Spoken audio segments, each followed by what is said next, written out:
Hello students, today's topic is shear force diagram and bending moment diagram. Before going to start or before going to discuss about the shear force diagram and the bending moment diagram, I will give you a brief introduction about the beam bending types of loading, because the knowledge about these things are very necessary for drawing the shear force and the bending moment diagram. After that, I will discuss about the shear force and bending moment and the shear force diagram and bending moment diagram. So let's start with the beam. A beam is basically a structural member that acted upon by the system of external force or external load, and that external force act transverse to its axis. Transverse means perpendicular to the axis, and I told you about the longitudinal. So longitudinal means along the length. So longitudinal means along the length, and transverse means perpendicular to the axis. I explained you about the bar in tension or compression in my previous lecture. So we can say here beam is very much different from that bar in tension or compression. Why? Because of its direction of loading or its nature of loading. You can see here in this diagram, this is one of the view of a rectangular beam. You can see in this diagram, this is a beam, a rectangular beam, and this diagram is showing the cross section of this beam.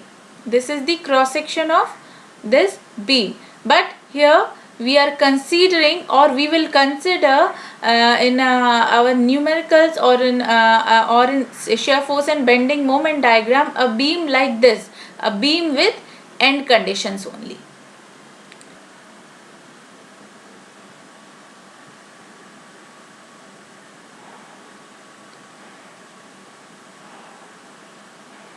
Now let's proceed towards the types of beam. How many types of beam we should know? The first type of beam is a simply supported beam. So a simply supported beam is a beam which is supported at the end. You can see in this diagram the beam which is supported at the end and are free to rotate when it is bending and have no moment resistance. So in this diagram you can see a simply supported beam. Simply supported beam means the beam which is supported at the end only. There is no another support, and and we can apply any type of load like point load or UDL over that beam. So this is the simply supported beam. The second type of beam is a fixed beam. A fixed beam which has both ends fixed against rotation. You can see here in this diagram, this is the beam. Here you can see this is the beam with end condition, and the end point of the beam, here you can see both end point are fixed. So that is why it is called fixed beam, and we can apply point load, UDL or any other type of load, or these load can act transverse to its axis. You can see the point load is acting transverse to the axis of the beam. This type of beam or the fixed beam having 4 reaction component for vertical loading. Those components are a vertical reaction and a fixing component at one end. You can see here vertical reaction, we will consider vertical reaction at one fixing point, and another points are vertical reaction and fixing component at another end. Two components here and two components here.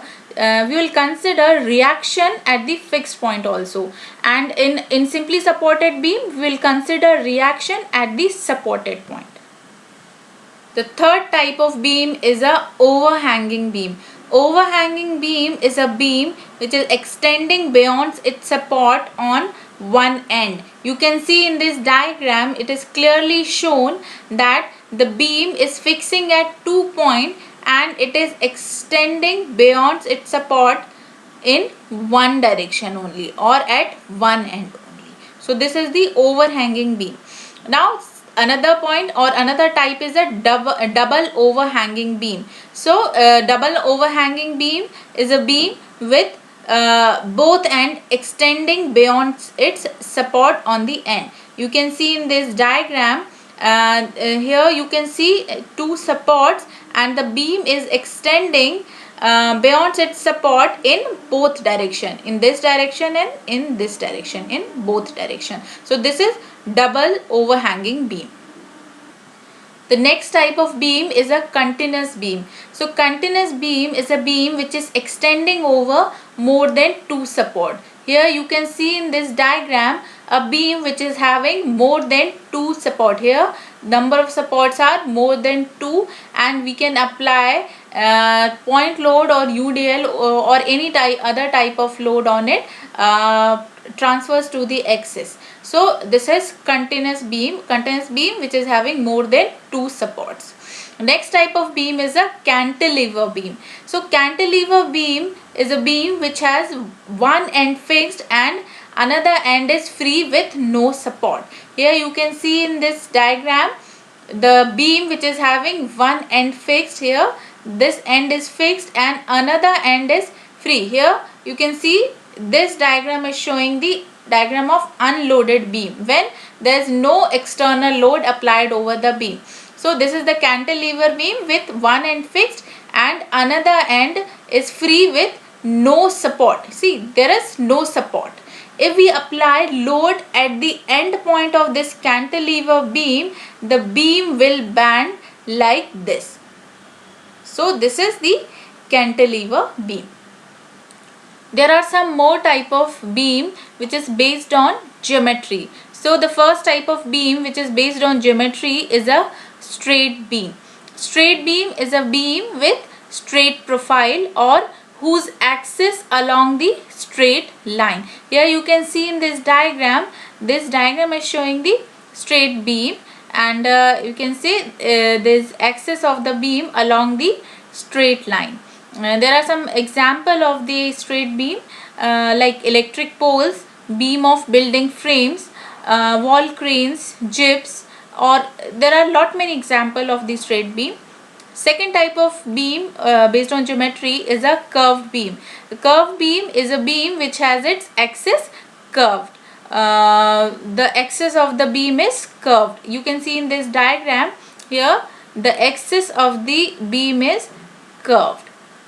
Some example of the curved beam are arches, crane hook, etc. There are some more example of the curved beam. I will tell you later. The third type of beam is a tapered beam. So the tapered beam is a beam with tapered cross section. You can see in this diagram the cross section of the beam. It is clearly shown in this diagram. The shape or the cross section of the beam is tapered. So that is why it is called tapered beam. Some more types of beam which is based on inclination of the axis. So first type is the horizontal beam. The axis of the beam is horizontal, and the perfect example of the horizontal beam is the beam of bridge. Second type of beam is the vertical beam. The perfect example of vertical beam is the electric pole. And the third type of beam which is based on inclination of the axis is inclined beam. The perfect example of the inclined beam is ladders. Or we can say these three types of beams are the types of straight beams also. Now another type of beam which is based on shape of cross section. So these beams are I-beam, T-beam and C-beam. You can see in this diagram, this is the diagram of I-beam. The cross section of the beam is I, the shape of I, and the T-beam, here you can see in this diagram the cross section of the beam is T shape, and C-beam, here you can see in this diagram the cross section of the beam is C. Types of beam based on equilibrium condition. So the first type of beam which is based on equilibrium condition is a statically determinate beam. Statically determinate beam is a beam which require only equilibrium condition to solve the reaction. Whatever reaction acting on the beam, we can solve those reaction with equilibrium conditions. Equilibrium conditions means here you can see the summation of V equal to 0, summation of H equal to 0 and summation of M equal to 0. These are the equilibrium condition. This summation of V is the algebraic sum of all the vertical forces equal to 0. Whatever vertical forces acting on the beam, the summation of all the vertical forces is 0. This is one equilibrium condition. Second, summation of H equal to 0 is the algebraic sum of all horizontal forces is 0. This is the second equilibrium condition, whatever horizontal forces acting on the beam. And the third, the algebraic sum of moments equal to 0. Whatever moment acting on the beam, so the summation of all the moment equal to 0. So we require these three equilibrium condition to find out the reactions. So this is the statically determined beam, determinate beam. Second type of beam is the statically indeterminate beam. In statically indeterminate beam, we not only require the equilibrium condition, but we require some additional deflections also. Here equilibrium condition are not sufficient to solve the reaction or to find out the reaction on the beam. We require some additional deflection also to solve the reaction. Here we require all three, equilibrium condition as well as additional deflections also. So this is all about statically indeterminate beam. These some other type of beam like wood or timber beam, steel beam, concrete beam, these are based on the materials. Whatever material are using for construction of beam, so these are the based on materials only. So this is all about beams and types of beams. In next lecture I will discuss about the bending and types of loading as well as the shear force and bending moment. Thanks for watching the video and subscribe the channel for more lectures.